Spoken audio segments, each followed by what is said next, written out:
Աստծո իշխանությունը բացարձակ է։ Բոլոր տեսակի իշխանությունների ակունքն ու աղբյուրն, այդ թվում նաև իրավունքների։ Բոլոր տեսակ։ Պողոս Առաքյալ դրա մասին ասում է հնազանդ եղեք իշխանություններին, որովհետև այդ իշխանությունները ի վերուստ են տրված, ինքը համակարգի մասին է խոսում։ Ընտանիքում էլ է այդպես։ Եվ եկեղեցին իր սուրբ պսակի խորհրդով անդադ հիշեցնում է, երբ որ Փեսացուին հարցնում է Տերես, այդ Տերը այդ իշխանության ակունքն, այդ իշխանությունն է, որի ակունքը վերևից է։ Եվ հարցնացուին հնազանդ ես, սա տիրելու,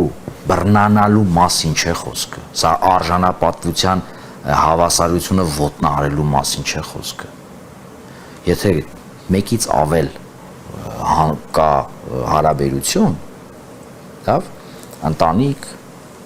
քաղաք, առաջ քաղաքպետություններ էին, պետություն, պոլիսներ արևմտական։ Այդտեղ պետք է լինի կառավարում։